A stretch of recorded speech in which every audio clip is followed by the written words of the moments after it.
থাকে আল্লাহর ভয় প্রীতি যদি মনে থাকে। আমার এখানে 43 জায়গায় মাহফিল হয়, কমপক্ষে 50 জায়গায়। আপনি কি এই আবুল কালাম আজাদ বলি তো আমার মনে হচ্ছে না, আমি তো চিনি। সম্মানিত উপস্থিতি,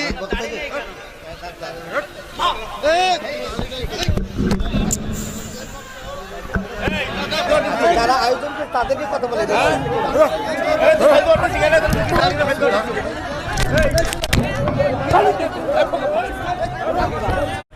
এরপরে ইওয়াজের বিশেষ অতিথি আইসইন দুইজন নায়ক, সিনেমার নায়ক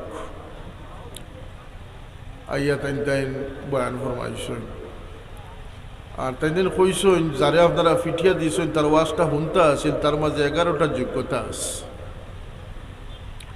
1 নম্বর যোগ্যতা হইল কি তাই একজন মেকআপ ম্যান, সিনেমার সাজ যে একটা সাজাইন তাই একটা সাজ দেন ওভাবে তাই নিজে একজন অভিনেতা, নায়ক ইত্যাদি ইত্যাদি। অর্থাৎ ওয়াজর পোস্টার ও ওয়াজর স্টেজও সিনেমার নায়ক। এবং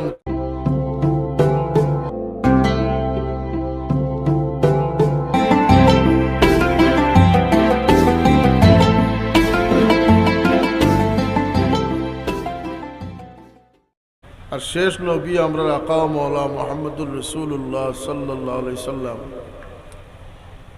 তার হায়াতে জিন্দগির ভিতরে এমন সব মানুষ গড়িয়া গেছেন, যদিও 6 লক্ষ সাহাবি 1,24,000 সাহাবির কথা উল্লেখ আছে। এরা হইল গিয়া হজ্জাতুল উদার বিদায় হজর সাথী আসলা 6 লক্ষ সাহাবি, কিন্তু সাহাবির সংখ্যা আরও বেশি আছিল। বাচ্চা কাচ্চা মিলাইয়া, মহিলা হল মিলাইয়া, যারা এই হজ অংশগ্রহণ করছেন না সব মিলাইলে আরও কয়েক লক্ষ সাহাবি গেছিল। এরারে এমনভাবে আল্লাহ রব্বুল ইজ্জতে তৌফিক দিসলা যে আল্লাহর হাবিব সাল্লাল্লাহু আলাইহি সাল্লাম রে অনুসরণ করার, মানার। আর যে কারণে আল্লাহ পাকে এর মাঝে এমন একটা রৌনক দান করছিল, সৌন্দর্য দান করছিল যে এরা যারারে পাইছেন তারারেও সুন্দর বানাই গেছেন, হেরা যারারে পাইছেন তারারেও আল্লাহ সুন্দর বানাই গেছেন। সুবহানাল্লাহ। এই ফতর নাম হইল কি আহলে সুন্নাত ওয়াল জামাত। যে কারণে আমরা আহলে সুন্নাতুল জামাতের স্লোগান দেই, আমরা সুন্নি কনফারেন্স করি, সুন্নি সম্মেলন করি।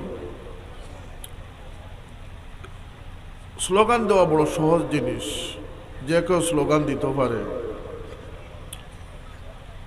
গত কয়েকদিন মনে হয় একটা জরুরি নিউজ ভাইরাল হয়েছে, আমারে দেখাইছেন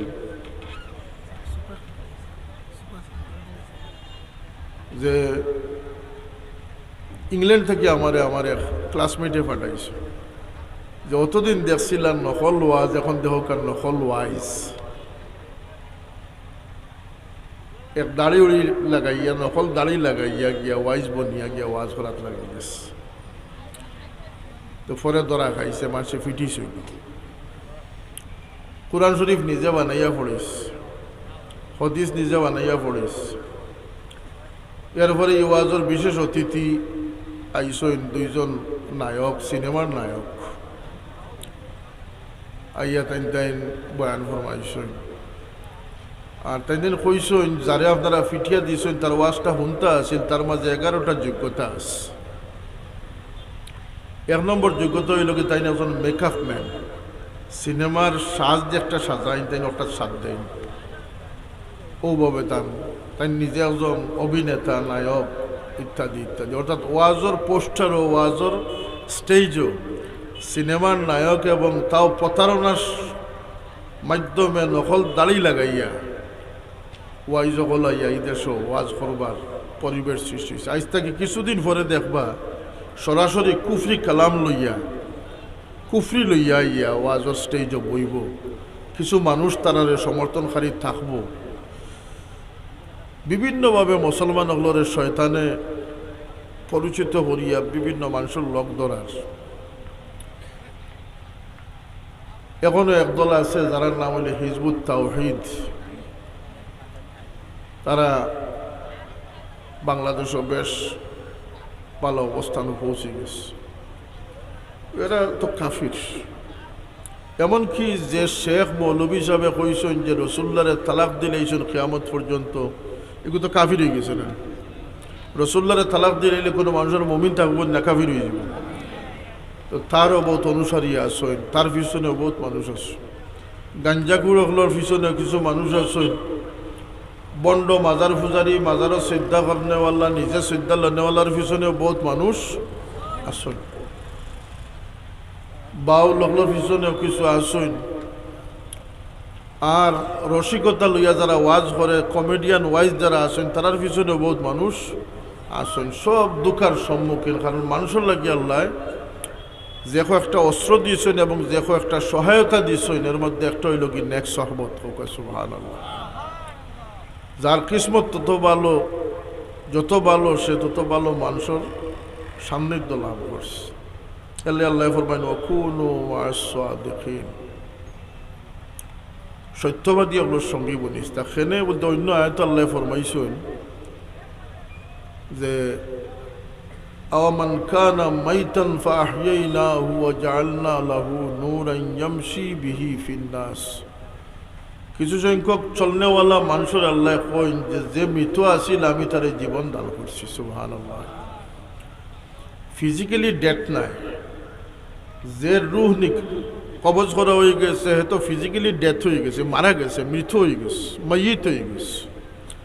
আল্লাহ এখানে ফিজিক্যালি মরারে কইতরা না, আল্লাহ কইতরা যে চলমান মানুষরে কইতরা যে সে মৃত আছিল আমি তারে জীবন দান করছি। এবং শুধু জীবন দান করছি না, আমি তারে ও জাআলনা লাহু নূর, আমি তারে নূর দান করছি, আলো দান করছি। ইয়ামশি বিহি ফিন-নাস, যে নূর শুধু তারেও আলোকিত করছে না, হ্যাঁ মানুষের মাঝে নূর লইয়া চলা শুরু করে দিচ্ছে। সুবহানাল্লাহ হইতা না। ও মানুষ হইল কি আপনার দোস্ত, যার মজলিসও গেলে আপনি নূর পাইবা, যার কথার থেকে আপনার ইমানোর সবক পাইবা, যে মানুষের কাছে গেলে আল্লাহর খৌফে এলাহি আপনার দিল পয়দা হইব, যার কাছে গেলে নূরের বাট পাওয়া যাইব, সে হইল কি আপনার দোস্ত। বাকি সব হইল কি মরদুদ, প্রত্যাখ্যাত। রাজি আছি নি আমরা এটার উপরে? কেন বলতে আল্লাহ অন্য জায়গায় ফরমাইছেন যে আল আখিল্লাহু বা'দুহুম লিবা'দিন আদু। যত দুস্তি আছে আমরা সমাজ, যত মিছিল আছে, অমুক ভাইয়ের কিছু হলে জ্বলবে আগুন করে করে, এটা আছে না নি স্লোগান? এটা কিতার স্বার্থে? এটা হইল গিয়া বুটাবুটির স্বার্থে, দুনিয়ার স্বার্থে, পয়সার স্বার্থে, দুনিয়াবি স্বার্থের কেন্দ্র করিয়া এই সমস্ত দুস্তি। এই দুস্তি আমারে ফায়দা দিব না, আমার লাগে এটা অহেতুক, ফায়দা দিত না, আল্লাহ না করছে। আল আখিল্লাহু বা'দুহুম লিবা'দিন আদু, সব দুশ্মনে পরিণত হয়ে যাব কিয়ামতের দিন। একজন আরেকজনের বিরুদ্ধে দুশ্মনী অবস্থান লইয়া খাড়া হইব। সেনে বলতে এটার মাঝে আল্লাহর ওয়াস্তে আসিল না, এটা আসিল দুনিয়ার ওয়াস্তে। এগুলো কোনো ফল। আমার বড় সাহেবের দোয়া করেন যে আল্লাহ অহেতুক কাজ থেকে আমরা তুমি হেফাজত ফরমাও, অহেতুক কর্ম থেকে। এমন আমলও আমারে লিপ্ত করিও না, এমন ফিকিরও আমারে লাগাইও না যেটা তোমার কাছে কোনো মূল্য নাই। আল্লাহ ও খাজও আমারে ব্যস্ত রাখিও যেটার মূল্য তোমার কাছে আছে। সবাই ওকে আমিন। আমরা তো বেহুদা কাম লইয়া ব্যস্ত, দেখা দেখি মুসলমানি লইয়া ব্যস্ত। আল্লাহ ফরমাইন যে এটা যখন কিয়ামতের দিন, ইয়াউমাইজিন আল আখিল্লাহু ইয়াউমাইজিন বা'দুহুম লিবা'দিন আদু, কিয়ামতের দিন সব দুস্তি গীত হইব, ওদের দুশ্মনিয়ে পরিণত হইব। এই কথাটা বুঝিয়া চলা দরকার না নেই যে যার লগে আমি অত মায়া দেখাই আর যার কারণে আরো জনটে বাড়ি বাড়ি মাথা ফাটাই আর যার কারণে আরো জনটে আমি বেজ্জত করি আর এর সম্পর্কটা কিয়ামতের দিন শুধু আমার নষ্ট হইতো নাই, জুতা হইতো নাই, আমার দুশ্মনিয়ে পরিণত হয়েছিল। খেয়ে হইতরা আল্লাহ হইতরা। তাইলে কোনো দুস্তি খামো লাগতো না নি, তাইলে আল্লাহ দুস্তি দিলাকে নে বুঝতে না, এক দুস্তি খামো লাগবে। আল্লাহ ফরমাইছেন ইল্লাল মুত্তাকিন, আল্লাহওয়ালা পরেজগার মানুষের লগে যে দুস্তি আছে এটা কিয়ামতের দিনে জোর থাকবো, এটা আপনার ফায়দা পৌঁছে যাবে। যেখানে আমরা দুনিয়াত বড় একটা নিয়ামত হইল গিয়ে আমরা সহবত। আর একটা হাতিয়ার হইল গিয়ে আমরা ইলিম, আর একটা হাতিয়ার হইল গিয়ে আমরা আকল। ছোটবেলা শুনতাম যে হাতি বড় না আকল বড়। একটা বাগদারা আসিল না যে হাতি বড় না আকল বড়, ফরসই না নি আপনারা? এটার জবাব হইল কি যে না, আকল বড়। কোনটা বড়? আকল বড়, ইলিম বড়। আদম আলাইহিস সালামরে ফিরিস্তা বলে সেজদা করছিল কোন মর্তবার কারণে? বলতে ইলমর মর্তবার কারণে। ওয়াল্লামা আদমাল আসমাআ কুল্লাহা সুম্মা আরাদাহুম আলাল মালাইকাতি ফাকালা আম্বিহুম বিআসমাইহিম ইলা আখিরিল আয়াত। আল্লাহ রাব্বুল ইজ্জতে মানুষের অস্ত্র দিছেন ইলিম এবং হিকমত, যেটা দিয়ে মানুষে এমন মোকাবিলা করতে পারে যেটা পৃথিবীর পরমাণু অস্ত্র যেটা করতে পারতো না, এর চেয়ে বড় শক্তিশালী মোকাবিলা করতে পারে। এই দুশ্মন খে, এই দুশ্মনের নাম হইল কি শয়তান। এর লাগে শয়তান থেকে বাঁচার বহু পথ বুজুর্গানে কেরামেও বাতাইয়া দিয়েছেন, আল্লাহ নবী সাল্লাল্লাহু আলাইহি ওয়াসাল্লাম তার কইয়াও দিয়েছেন। আল্লাহ কোরআন শরীফে আমরা ফরমাইছেন যে শয়তান থেকে আমরা খিলা বাঁচতাম। কিন্তু একটা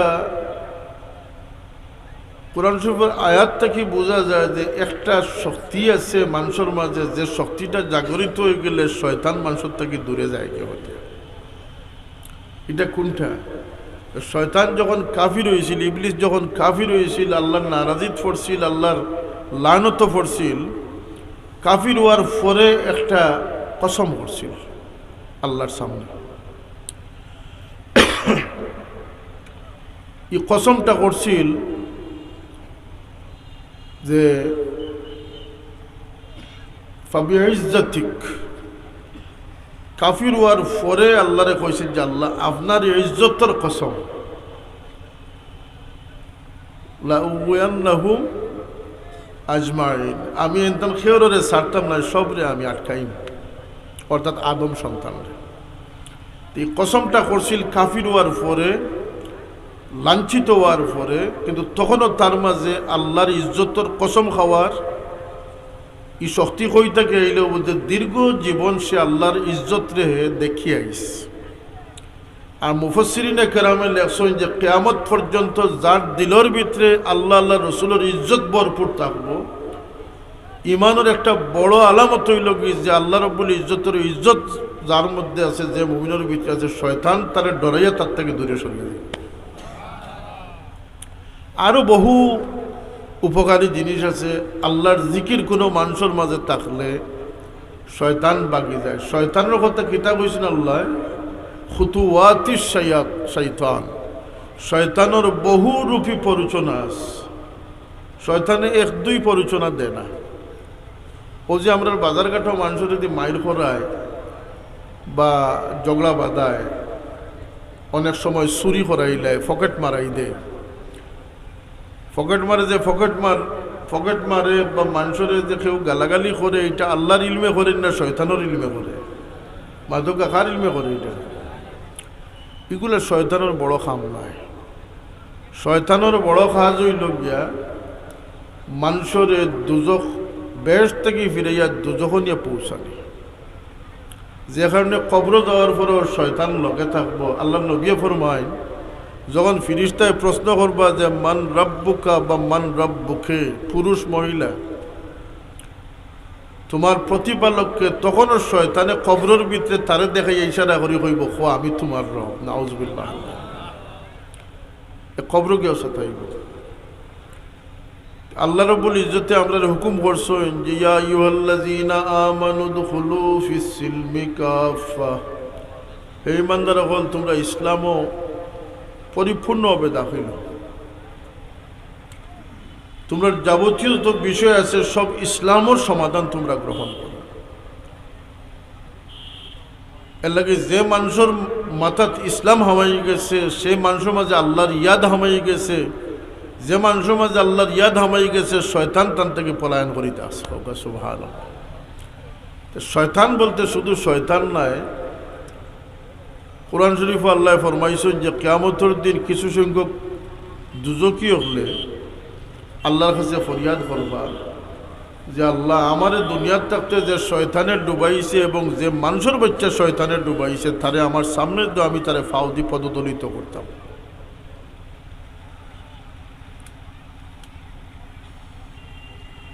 রব্বানা আখিরনা ইলা আজালিন করিবিন নুজিব দাওয়াতাকা ওয়া নাত্তাবিউর রুসুল। আয়াতটা আমার খেয়াল না। মানুষের বাচ্চা শয়তান এবং শয়তান দুই দুশ্মন। আমার কাছে প্রাথমিকভাবে দুশ্মন হইল গিয়া আমরা নফস, আত্মা, যে একটা মানুষের ক্ষতির দিকে টানতে আসছে, নফসে আম্মারা। আমরা শরীরের ভিতরে নফস আছে, কলব আছে, রুহ আছে। রুহ আমরা পাইছি 4 মাস বয়স মার পেটে থাকতে। রুহ উপরিভাগে অবস্থিত, মধ্যখানে কলব অবস্থিত, এর নিচে নফস অবস্থিত। রুহ এক জিনিস, কলব এক জিনিস, নফস এক জিনিস।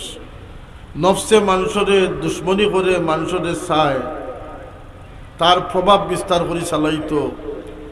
আর কলব বিছাড়া মাঝখানে পড়েই থাকছে, সে হইল কি রাজধানী। সে যেটা কমান্ড করে ওটা শরীরে করে। আর রুহ হইল কি আল্লাহর হুকুমর তাবেদার, আল্লাহর হুকুম বাস্তবায়নকারী। এর লাগি রুহে আর নফসের মধ্যে একটা লড়াই আছে। এর লাগি আল্লাহ রাব্বুল ইজ্জতে কইন যে আওমান কানা মাইতান ফাআহইয়াইনাহু। চলন্ত মানুষ সম্পর্কে আল্লাহ ফরমাইতরা যে মৃত আছিল আমি তারে হায়াত দান করছি, জিন্দা করছি। সুবহানাল্লাহ। জিন্দা করিয়া তারে আমি নূর দিছি। এই নূর কই বলতে নূরটা কলবর মাঝে দান করা হয়েছে। যে কলবর মাঝে নূর পৌঁছে গেছে এই কলব সালামতি আইছে। আর যে কলব সালামতিত পৌঁছে গেছে ও কলব কিয়ামতের দিন সফল কাম হয়ে গেছে। সুবহানাল্লাহ। আল্লাহ ফরমান ইয়াউমা লা ইয়ানফাউ মালুন ওয়ালা বানুনা ইল্লা মান আতাল্লাহা বিকলবিন সালিম। তোমরা সম্পদের সেদিন কোনো কাজে লাগতো নাই। আওলাদ, মিরাসদারি, বংশ পরিচয়, তোমরা ছেঁড়া ছবি, তোমরা ওজন, কোনো খাজু আইতো নাই। তোমরা শুধু খাজো লাগবো ও জিনিসটা যে একটা সালামতি অন্তর লইয়া দুনিয়া থেকে এসছে।